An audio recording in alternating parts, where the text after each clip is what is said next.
Bismillahirrahmanirrahim. Assalamualaikum warahmatullahi wabarakatuh. Sebelumnya kata penghormatan saya kepada coach saya pada hari ini, yaitu Bapak Muhammad Juhud Andria STMN, dan juga kepada penguji saya Bapak Bambang Setiawan SIP MSI. Perkenalkan, nama saya Yeni Sri Lestari. Pada kesempatan ini saya akan mempresentasikan laporan rancangan aktualisasi yang berjudul Optimalisasi Sistem Pengajaran Terpadu melalui penulisan buku ajar atau e-learning pada program studi Ilmu Administrasi Negara Fakultas Ilmu Sosial dan Ilmu Politik Universitas Teguh Umar. Sedikit biodata diri saya. Saya lahir di Banda Aceh pada 5 November 1991 dan pada saat ini saya jabatan saya menuju asisten ahli dan merupakan dosen di Prodi Ilmu Administrasi Negara.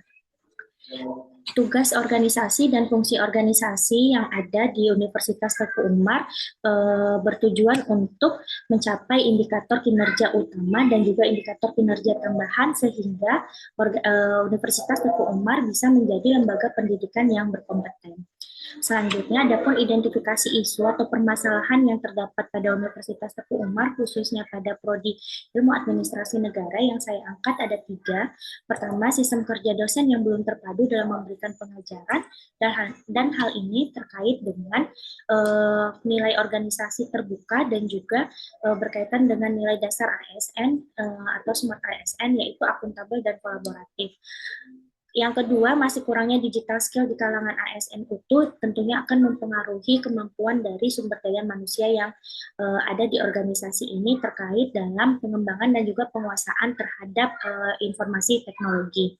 Dan yang ketiga adalah kurang profesionalnya ASN dalam mengamalkan nilai berorientasi pelayanan atau bisa kita simpulkan masih minimnya etos kerja. Dari teknik tapisan yang saya lakukan, yaitu menggunakan pendekatan APKL, maka didapatkan bahwasannya isu yang paling urgent untuk dibahas adalah mengenai sistem kerja dosen yang belum terpadu dalam memberikan pengajaran. Hal ini terkait dengan belum optimalnya materi ajar yang disebabkan oleh beberapa akar permasalahan, yaitu menggunakan teknik fishbone, maka menggunakan pendekatan 6M ditemukan beberapa penyebab atau akar permasalahan, yaitu bisa dilihat yang pertama adalah perbedaan latar belakang pendidikan dosen serta buku referensi yang digunakan berbeda-beda. Yang kedua, berdasarkan materialnya, maka akar permasalahan itu disebabkan dengan adanya perbedaan latar pendidikan dosen juga, kemudian dan juga standar penugasan berdasarkan case method dan based on project sesuai MBKM belum ada atau belum diaplikasikan. Yang ketiga, untuk misinya, itu akar penyebabnya adalah mulai diberlakukannya e-learning buku ajar, namun perangkat digital masih minim, dan kedua, terbatasnya alat dan perangkat mahasiswa dalam mengakses materi ajar yang beragam, referensi atau sumbernya. Untuk metodenya, itu pengaruhnya atau akar permasalahannya adalah terlalu beragamnya akses materi online yang harus diakses, serta masih awamnya mereka dengan sistem hybrid pembelajaran pada saat ini. Untuk measurementnya, bisa dilihat penyebab permasalahannya adalah standar penilaian yang berbeda dan juga capaian pembelajaran yang beragam dari dosen yang mengampu mata kuliah tersebut.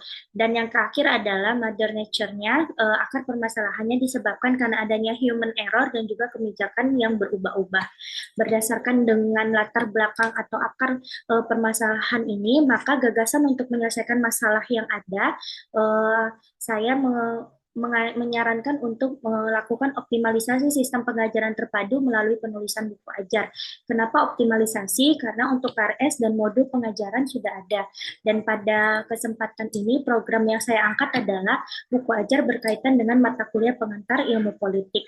Mengapa pengantar ilmu politik? Karena Fakultas Ilmu Sosial dan Ilmu Politik sebentar lagi akan membuka prodi ilmu politik, dan diharapkan dan juga diharapkan ke depannya ilmu politik akan menjadi mata kuliah ilmu pengantar ilmu politik akan menjadi mata kuliah wajib yang harus ada di Fakultas Ilmu Sosial dan Ilmu Politik karena ada 5 prodi, maka kemungkinan untuk terjadinya perbedaan capaian pembelajaran itu sangat besar, sehingga buku ajar perlu dibentuk sehingga dosen mempunyai panduan yang sama walaupun ini bukan panduan satu-satunya, tetapi juga nanti akan didukung oleh sumber-sumber referensi lainnya. Tetapi buku ajar ini bertujuan untuk menciptakan keseragaman dalam mencapai capaian pembelajaran utama dari mata kuliah pengantar ilmu politik. Selanjutnya, untuk melakukan gagasan, untuk mencapai gagasan tersebut, ada beberapa kegiatan yang akan saya lakukan. Pertama adalah sharing knowledge atau melakukan sharing pendapat dengan teman-teman dosen yang sama-sama mengampu mata kuliah pengantar ilmu politik yang ada di 4 prodi pada saat ini, yaitu prodi sosiologi, prodi ilmu administrasi negara, prodi hukum, dan juga prodi ilmu komunikasi. Nah, tujuannya adalah untuk peningkatan literasi dosen terkait dengan penulisan buku ajar. Yang kedua, kegiatannya berupa jalinan kerjasama antara Fakultas Ilmu Sosial dan Ilmu Politik dengan USK Press, karena insya Allah bukunya akan diterbitkan oleh USK Press. Tujuannya adalah kami memiliki dasar kerjasama sehingga bisa menjadi nilai lebih untuk fakultas, dan tentunya itu akan membantu IKU fakultas. Dan selanjutnya kegiatannya adalah menjalin kerjasama antara prodi dengan USK Press. Dan tujuan ini adalah sama juga untuk mencapai IKU bagi prodi dan juga memiliki sumbangan terhadap akreditasi prodi ke depannya. Maka dari itu perlu kerjasama yang konkret dan juga memiliki output yang nyata melalui terbitnya buku ajar tersebut. Kemudian kegiatan yang keempat adalah melakukan workshop penulisan buku ajar. Workshop ini dilakukan dengan memanggil beberapa dosen yang perwakilan dari 4 prodi yang ada yang mengajar mata kuliah pengantar ilmu politik, dan juga memanggil stakeholder yang berasal dari luar atau sebagai pengguna lulusan, yaitu dari pemerintah daerah. Tujuannya adalah workshop ini dilakukan untuk melakukan persamaan pendapat dan juga sama-sama merumuskan keperluan yang dibutuhkan oleh pengguna lulusan, sehingga kami bisa mencapai capaian pembelajaran yang baik sehingga lulusan alumni itu bisa berkontribusi bagi dunia kerja selanjutnya. Kemudian yang kelima, kegiatannya adalah penyusunan buku ajar. Tentunya penyusunan buku ajar ini sebelumnya memang sudah dilakukan tetapi belum sampai ke finish. Jadi penyusunan buku ajar ini lebih kepada proses finishingnya, sehingga nanti setelah draftnya sudah ada, itu dapat ditindaklanjuti lagi dan direvisi kembali apabila ada kekurangan. Kemudian yang kegiatan terakhir adalah pencetakan buku ajar ke penerbit, dan setelah itu melakukan penyebarluasan buku ajar baik secara online dan juga offline. Untuk online itu maka akan dimasukkan ke dalam e-learning yang ada di Universitas Teguh Umar. Sedangkan untuk yang offline-nya berupa cetakan tentu akan disebarluaskan di beberapa prodi yang ada di Fakultas Ilmu Sosial dan Ilmu Politik. Nah, selanjutnya dampak pemecahan isu bagi stakeholder. Yang pertama bagi individu sendiri, tentunya dengan penulisan buku ajar tersebut, dengan optimalisasi penulisan buku ajar itu menjadi salah satu bukti nyata dosen untuk memiliki kompetensi dalam membuat karya ilmiah. Yang kedua, dampak pemecahan isu bagi program studi ilmu administrasi negara tentu menjadi poin tambah untuk indikator kinerja utama dan juga membantu akreditasi prodi terutama dalam hal publikasi ilmiah. Yang ketiga, dampak pemecahan isu bagi Fakultas Ilmu Sosial dan Ilmu Politik tentu juga sama-sama membantu untuk tercapainya IKU fakultas yang lebih baik lagi dan juga menambah referensi atau jumlah bahan ajar yang ada di Fakultas Ilmu Sosial dan Ilmu Politik.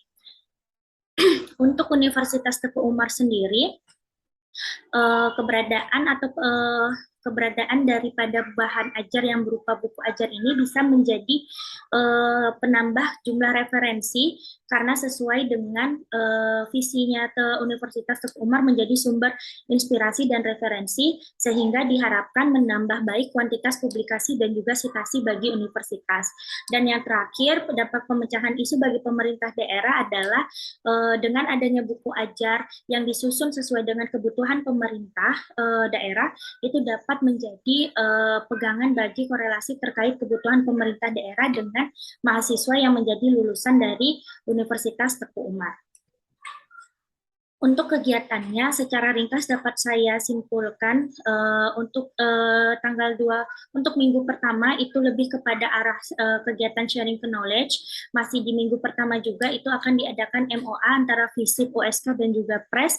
Dan di akhir minggu pertama itu akan dilakukan kegiatan penandatanganan perjanjian kerjasama antara program studi ilmu administrasi negara dengan OSK PRES. Kemudian masuk ke minggu kedua awal itu akan dilakukan workshop penulisan buku ajar yang melibatkan seluruh dosen yang mengajar mata kuliah pengantar ilmu politik yang ada di Fakultas Ilmu Sosial dan Ilmu Politik Universitas Teguh Umar.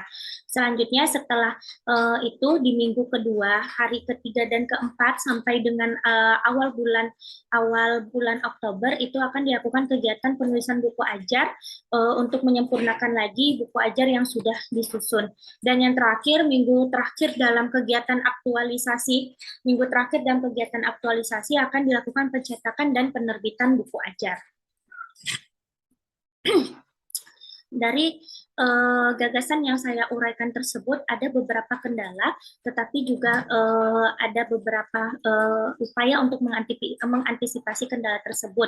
Pertama, kendala yang terjadi di Prodi Ilmu Administrasi Negara adalah mungkin dari waktu pelaksanaan yang tidak dapat berbarengan antara satu dosen dengan dosen yang lainnya, tetapi antisipasinya adalah membuat kesepakatan untuk merumuskan jadwal jauh hari sebelumnya sehingga dosen dan juga pimpinan prodi dapat menyatukan waktu dan hari yang sama untuk pelaksanaan sharing knowledge. Kemudian yang kedua, identifikasi kendala untuk dari Fakultas Ilmu Sosial dan Ilmu Politik adalah pelaksanaan penandatanganan MOA karena jaraknya itu antara Banda Aceh dan Melaboh juga memakan waktu. Maka dari itu antisipasinya adalah melakukan pembicaraan dan kesepakatan secara online terlebih dahulu, yaitu melalui komunikasi telepon dan juga melalui teks, melalui pesan singkat untuk menentukan kesepakatan kapan dan di mana dilakukan penandatanganan MOA. Kemudian identifikasi kendala untuk Universitas Teguh Umar sendiri yaitu pada kegiatan workshop dan upaya penyebarluasan buku ajar karena biasanya itu untuk memanggil stakeholder dari luar dibutuhkan juga waktu dan kesepakatan antara program studi ilmu administrasi negara terutama untuk pimpinannya dan juga stakeholder yang dipanggil. Nah, tetapi untuk mengantisipasi tersebut berusaha mengatur waktu sedemikian rupa dari jauh-jauh hari dan meminta kesepakatan antara stakeholder dan pihak Universitas Teguh Umar.